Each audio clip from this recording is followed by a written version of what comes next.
Juli full pidato ya, tanggal 1, tanggal 2 pidato, tanggal 3 pidato. Tanggal 13 pidato, tanggal 14 pidato, 15 pidato, 17 pidato. Saya sudah katakan dalam buku saya belasan tahun yang lalu dan belum pernah dibantah sampai hari ini. Belum ada profesor-profesor ekonomi yang bisa bantah saya. Padahal Malaysia kecil tapi dunia berdiri menghormatinya. Inilah kuasa diplomasi. Sebagai rakyat Malaysia, kita kena bangga guys ya dengan negara kita sekarang ni antara negara yang paling aman dekat dalam dunia. Kalau dekat Asia, kita ni nombor 3. Push. Dalam Malaysia dilihat sebagai antara negara di rantau ASEAN yang paling aman di dunia serta pantas dalam pertumbuhan ekonomi. Malaysia baru saja dinobatkan sebagai ekonomi Islam nombor 1 dunia, bukan Arab Saudi, bukan UAE dan juga bukan Indonesia. Malah jurang Malaysia dengan negara di tempat kedua sangat besar.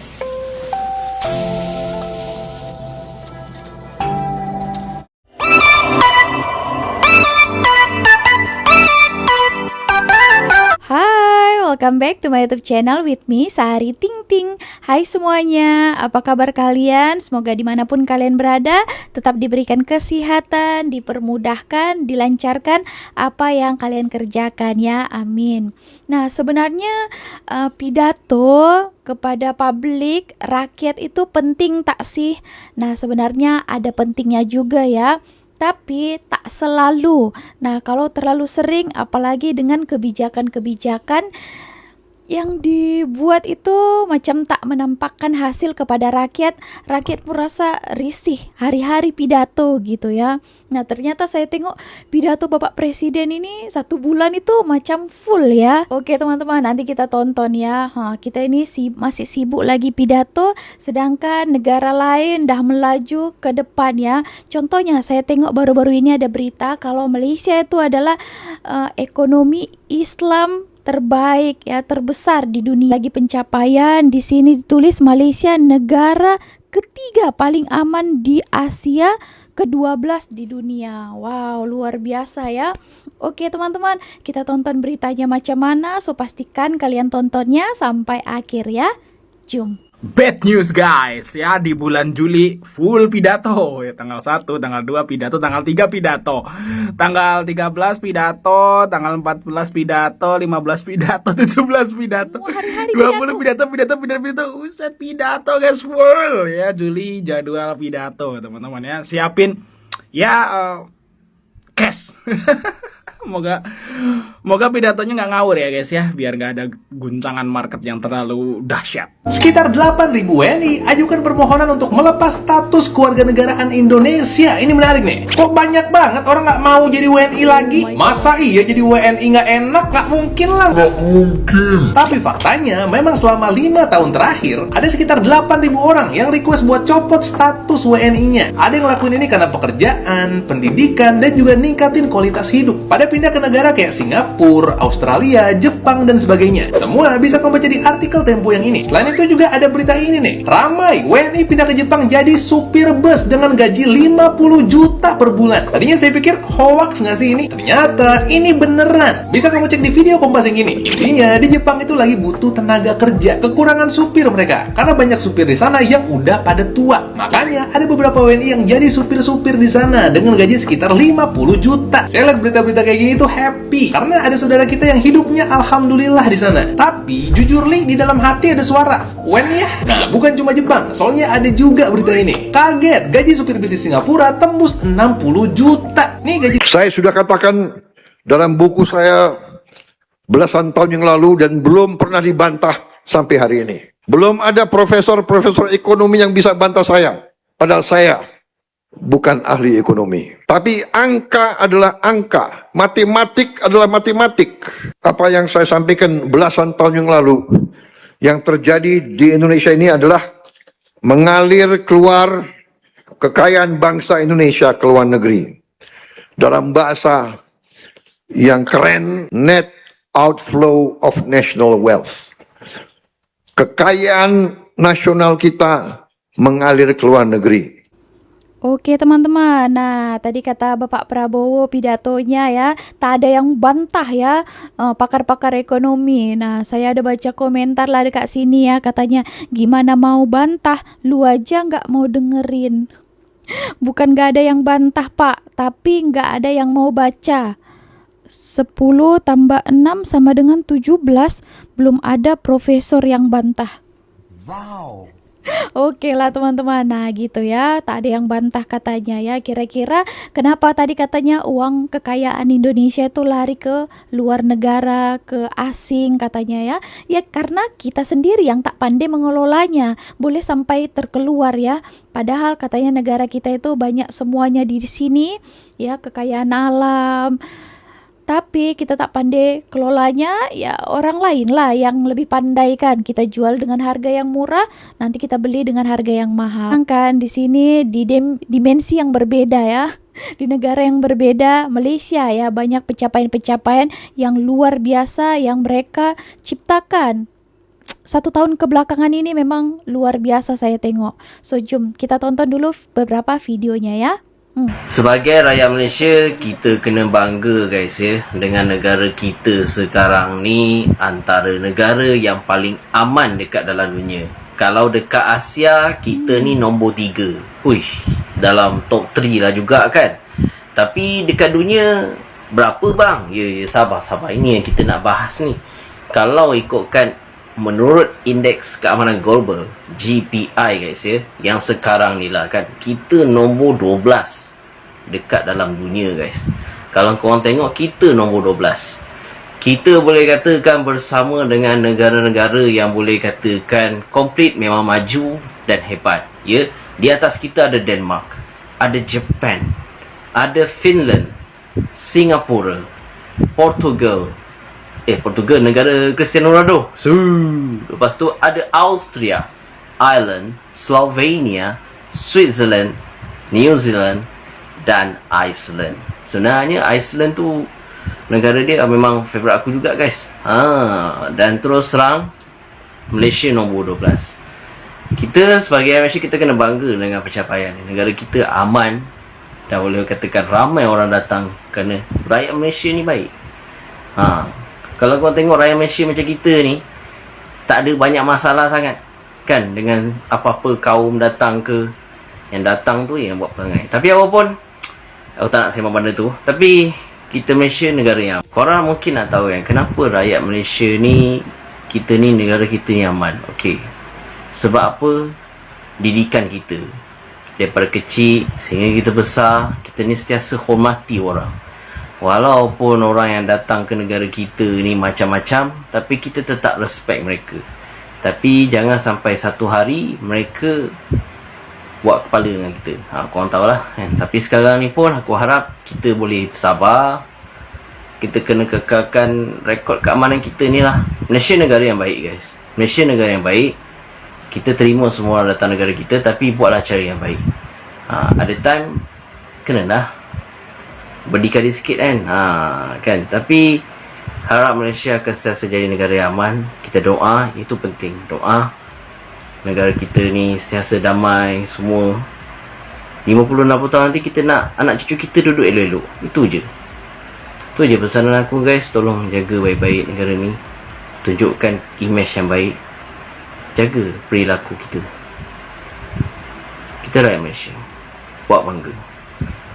Ada time kita kena bersabar, ada time kita kena tunjukkan kita orang yang baik. Tapi kalau sampai satu masa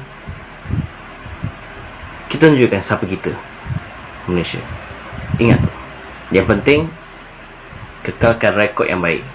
Salam. Malaysia sekali lagi mencipta kebanggaan di pentas dunia apabila 2 universiti tempatan berjaya berada dalam kelompok 7 universiti terbaik dunia. Universiti Sains Malaysia ataupun USM menduduki tempat ke-5 dunia, manakala Universiti Kebangsaan Malaysia berada di kedudukan ke-7 dalam Times Higher Education Impact Rankings 2026.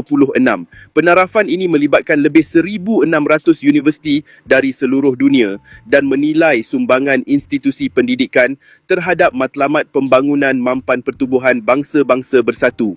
Lebih membanggakan, USM turut mengekalkan kedudukan nombor 1 dunia bagi SDG 17 yang menilai kerjasama strategik dan perkongsian global. Kejayaan ini membuktikan Universiti Malaysia terus kompetitif serta memberi impak besar kepada masyarakat dan pembangunan mampan dunia.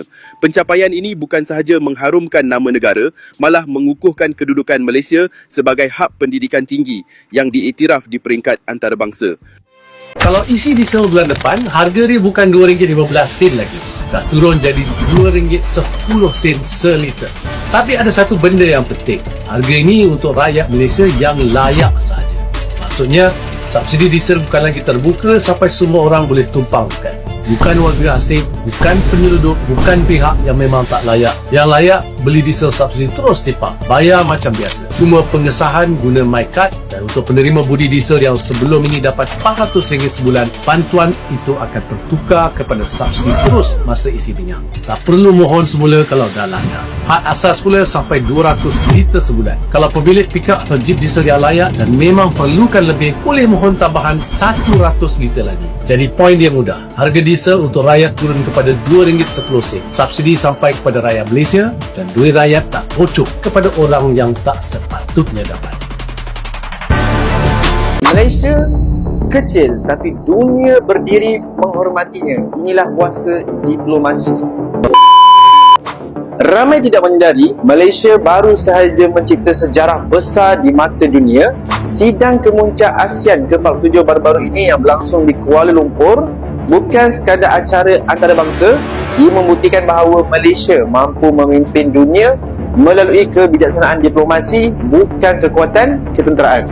Bayangkan, dalam satu sidang yang sama, hadir Presiden Amerika Syarikat Donald Trump, Presiden Brazil Lula da Silva, dan juga Perdana Menteri China Li Qiang serta pemimpin dari Eropah, Jepun, Kanada dan negara-negara BRICS.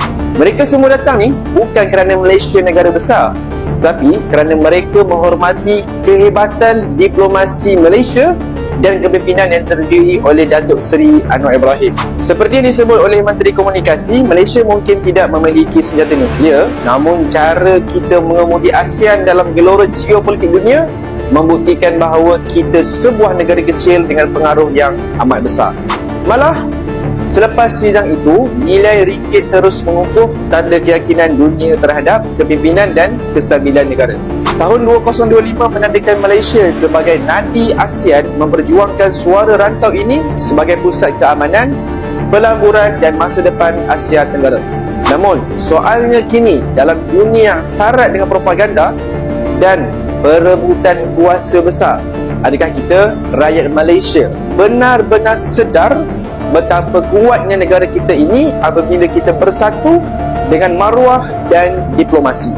Kongsikan pandangan anda, adakah Malaysia sedang melangkah menuju era baharu sebagai kuasa diplomasi dunia? Malaysia baru saja dinobatkan sebagai ekonomi Islam nombor 1 dunia, bukan Arab Saudi, bukan UAE dan juga bukan Indonesia. Malah jurang Malaysia dengan negara di tempat kedua sangat besar. Persoalannya, macam mana sebuah negara itu hanya mempunyai sekitar 34 juta penduduk boleh mengatasi kuasa-kuasa besar dunia Islam? Menurut laporan State of the Global Islamic Economy 2024-2025, Malaysia berada di tangga pertama dengan skor 165.1 mata. Dengan tempat kedua ialah Arab Saudi dengan 100.9 mata, manakala Indonesia berada di tempat ketiga dengan 99.9 mata. Ini bermakna Malaysia mendahului ranking tersebut dengan kelebihan lebih 60 mata berbanding pesaing terdekat. Dan ini bukan kali pertama. Malaysia sebenarnya sudah bertahun-tahun menjadi rujukan dunia dalam pembangunan ekonomi Islam. Tapi apa sebenarnya yang dimaksudkan dengan ekonomi Islam? Ramai menyangka ia hanya berkaitan perbankan Islam. Hakikatnya skop ekonomi Islam jauh lebih luas. Ekonomi Islam bukan sekadar perbankan Islam. Ia merangkumi industri halal, kewangan Islam, pelancongan